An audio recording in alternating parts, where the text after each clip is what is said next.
The first light of dawn slid across the Colosseum's arches, gilding its ancient stone in ghostly gold.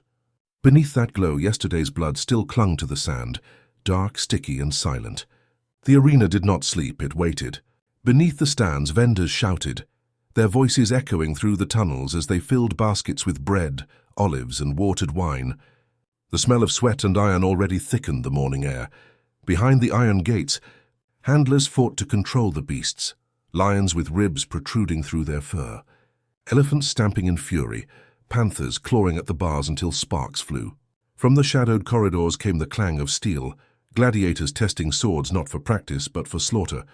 Every ring of metal promised death before the day was done. Then, as the sun broke fully over Rome, the people came.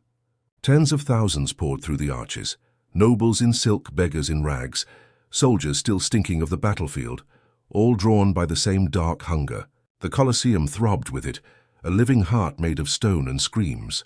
They came for what Rome had perfected better than any empire before it, the art of killing, disguised as entertainment. The Roman arena was not merely sport. It was theater, politics dressed in blood. Every performance was a message carved into flesh. Emperors staged mock naval battles by flooding the arena floor, turned executions into mythic plays, and starved wild animals just to heighten suspense. The people called it spectacle. The emperors called it control. No detail was accidental. Every scream, every cheer, every corpse that hit the sand served a purpose, to remind Rome's citizens who truly ruled. To cheer was to obey. To look away was to betray.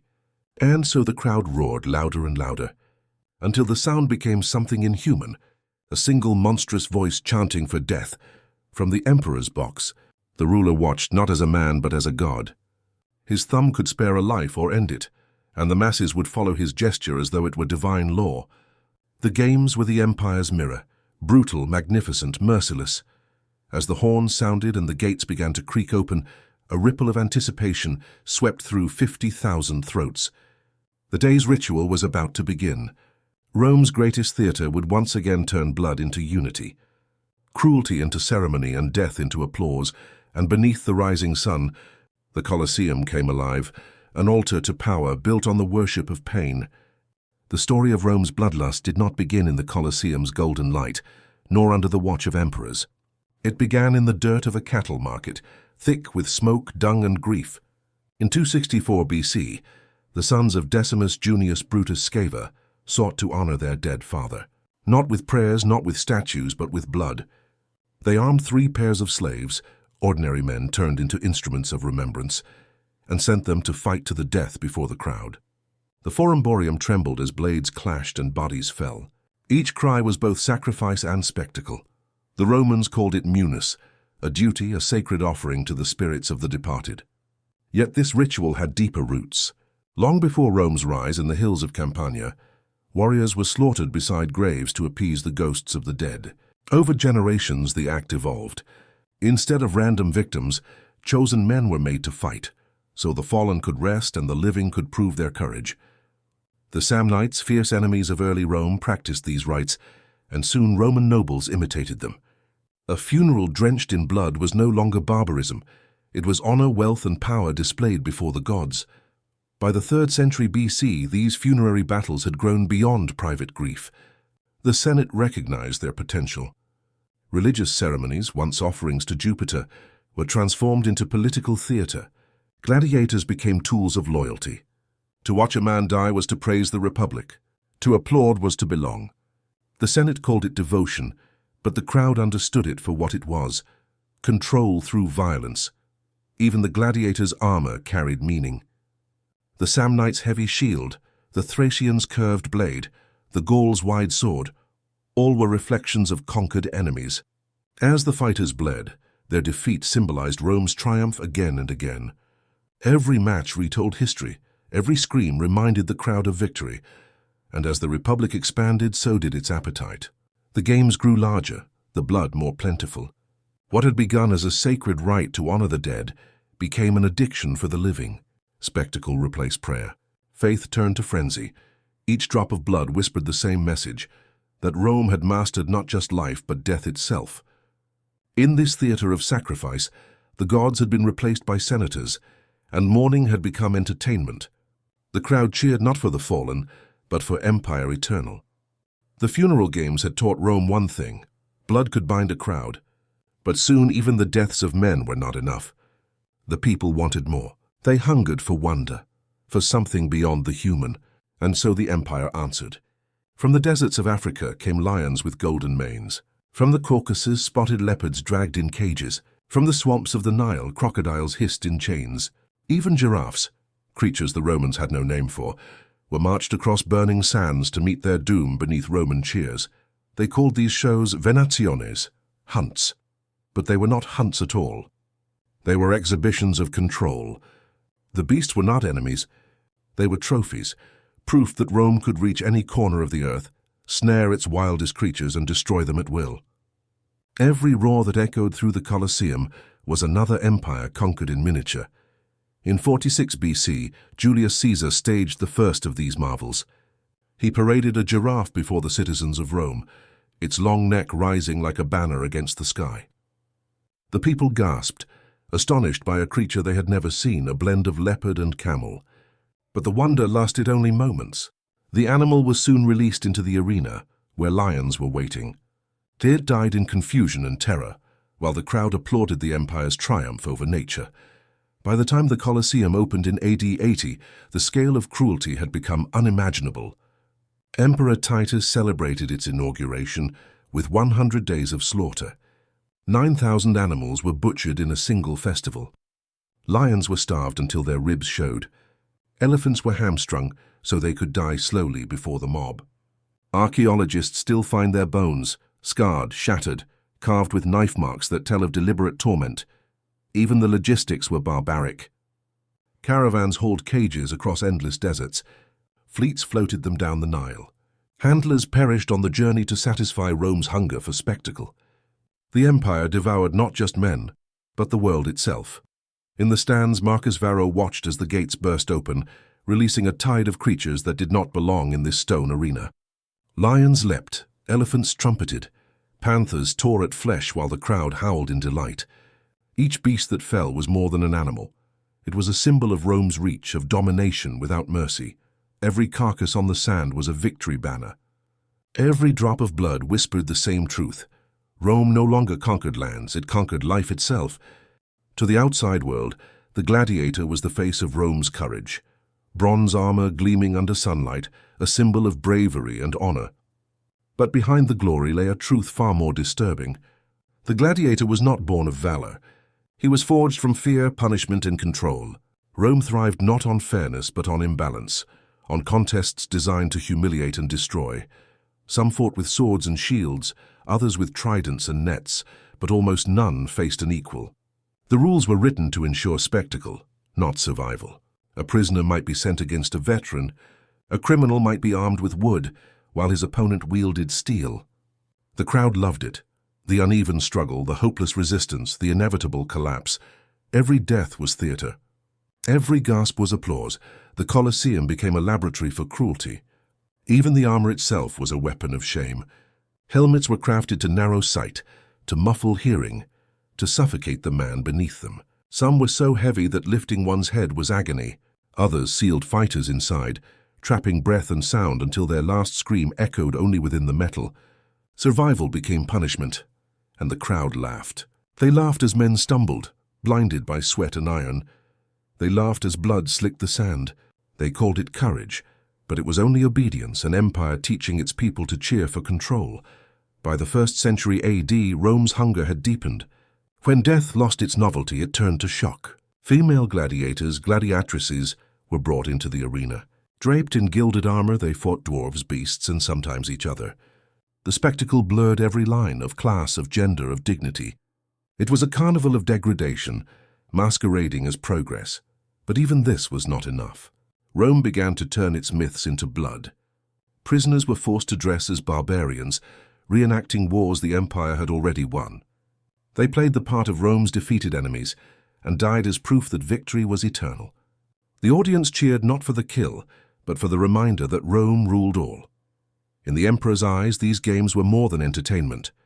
They were propaganda carved into flesh, a constant ritual of power. And in the stands Marcus Varro watched in silence, the sunlight glinting off his armor, as another man's life bled into the sand. Every scream was a sermon, every corpse a monument. Rome's message was simple: resistance is futile and death itself belongs to the empire. By midday, when the morning duels had already painted the sand red, the Colosseum shifted its mood. The cheers grew quieter, heavier. The sun stood high and the games transformed. What had begun as combat now became theater, death rewritten as art.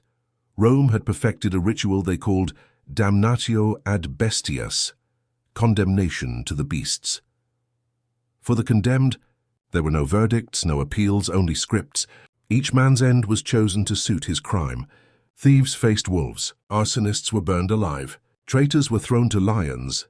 It was punishment, but also performance, a grotesque morality play staged for 50,000 witnesses. The sand became a stage where blood replaced ink and screams replaced music. Emperors called it justice. The people called it spectacle. During Emperor Trajan's victory celebrations, the cruelty reached an impossible scale. For 103 days, the arena became a slaughterhouse of choreography. Thousands of captives were executed, each death arranged with precision. Lions were starved to the edge of madness, bears chained until their rage broke loose, leopards unleashed upon victims too terrified to stand. It was horror dressed in pageantry, punishment turned into poetry. Even Rome's myths were twisted into living nightmares.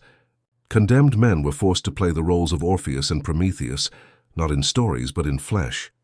Orpheus was devoured by beasts while trying to soothe them with song. Prometheus was bound in chains as vultures circled overhead. These were not fables. They were executions staged as legend, morality tales carved into bone, and the crowd cheered. Between acts, crosses rose from the sand. Crucifixions filled the pauses between beast hunts and mock battles. Some prisoners were dressed in tunicae molesti, garments soaked in oil and pitch, then set alight at sunset. The flames crackled like applause. The victims twisted in agony, illuminating the stands as living torches. The early Christian writer Tertullian would later call them human lamps. It was not entertainment. It was a message, a warning etched in fire and blood. Defy Rome and you would not merely die. You would perform your death for the empire. Marcus Varro watched from the stands, his face pale beneath the glow of the flames. The crowd shouted in delight, their voices rising like a single monstrous hymn. To them it was justice. To him it was revelation. Rome had found a way to turn punishment into beauty and cruelty into culture. And in doing so it proved one thing: power was never content to rule the living. It had to master death itself. By the time Rome had exhausted every form of bloodshed on dry land, it turned its gaze to the impossible: water. When the sand of the Colosseum could no longer satisfy the crowd's hunger, emperors decided to drown it. Oceans, they thought, could be built inside the city. And so they did. They called them naumachiae, mock naval battles, but they were nothing less than floating massacres. Julius Caesar began the madness, flooding a massive artificial basin near the Tiber River. Thousands of prisoners were forced aboard ships, split into rival fleets, and told to fight to the death. They were not soldiers. They were condemned men, handed real weapons for a single purpose: to die beautifully. The sun glared down upon the water as arrows and catapults turned the shimmering surface crimson. Augustus took Caesar's spectacle and expanded it to imperial scale. He ordered a basin twice as large, fed by a brand new aqueduct, the Aqua Alsiatina, just to keep the slaughter flowing. 30 warships clashed before tens of thousands of citizens. The crowd's cheers mixed with the crash of waves and screams of drowning men. To them it was art, Rome's new ocean built from blood. But Emperor Claudius surpassed them all. He drained an entire lake, few seen, to stage yet another aquatic execution.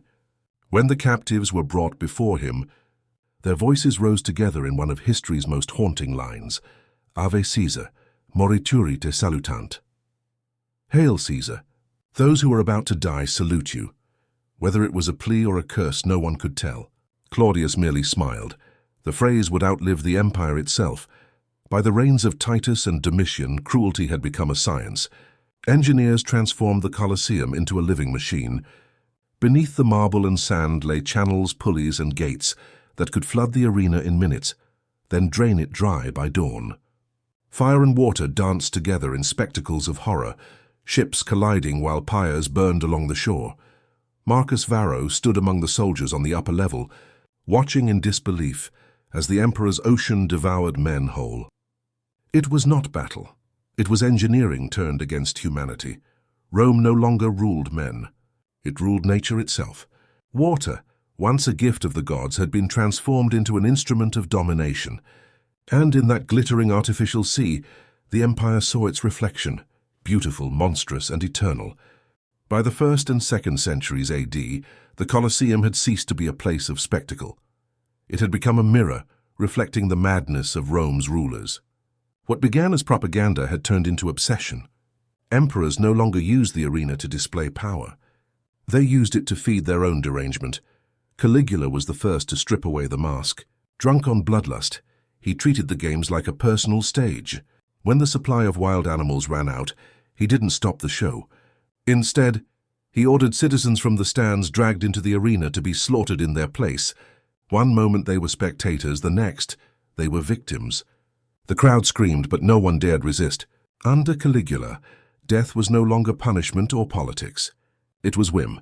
Then came Nero, Rome's self-proclaimed artist. He turned executions into theater, forcing prisoners to reenact tragic myths and die in character. They played Oedipus, Icarus, and Hercules, each one ending in real blood. Nero called it art, draped himself in silk and performed his own songs as men and women burned behind him. Rome whispered the truth. It was madness. But the final descent belonged to Commodus, the emperor who thought himself divine. He entered the arena dressed as Hercules, wearing lion pelts and carrying a golden club. He slaughtered animals that had been crippled beforehand, posed before the crowd and demanded thunderous applause. When none came fast enough, he threatened execution for silence. Losing was impossible.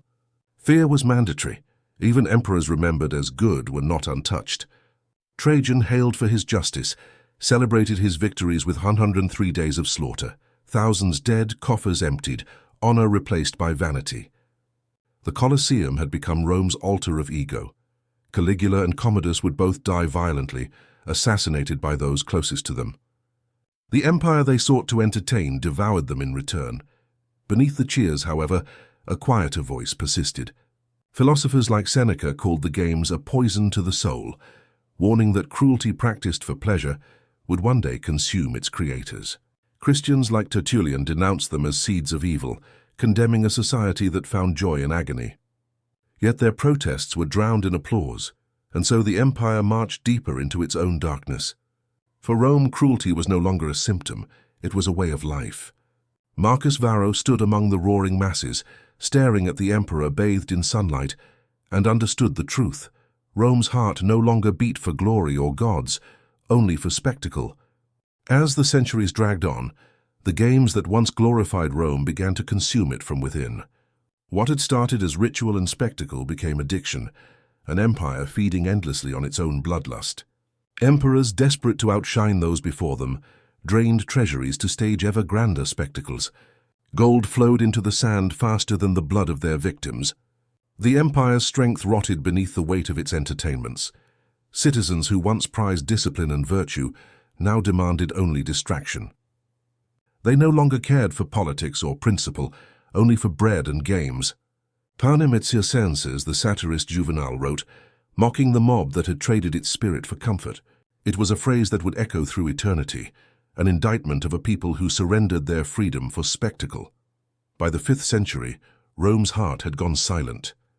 The Colosseum stood hollow, its arches cracked, its sand turned to dust. Grass grew where emperors once sat, and the ghosts of the condemned seemed to linger in every shadow. The arena's silence was heavier than its roars had ever been, and yet its message endured.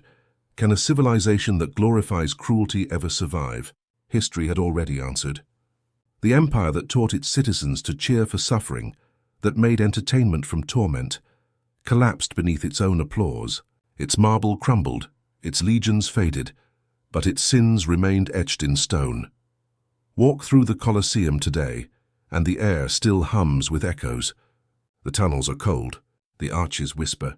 In the quiet, You can almost hear the roar of lions, the chants of the mob, the clash of steel on flesh. The stone is beautiful, but beneath that beauty lies something darker. Each stairway, each carved pillar was not built for glory. It was built for control. The arena was never just a place to kill, it was an instrument to shape thought, to teach obedience through terror. Every roar of the crowd was a rehearsal in submission. Every drop of blood a reminder that Rome's greatest power was not its armies, but its mastery over the human mind. Marcus Varro, now old and weary, walks the same tunnels where he once stood as a young soldier. The air smells of dust and ghosts. He runs his hand along the cracked stone and feels the pulse of the past. Rome is gone, but its echo remains, and carved into those ruins lies the empire's final truth. A civilization that worships cruelty does not conquer, it devours itself.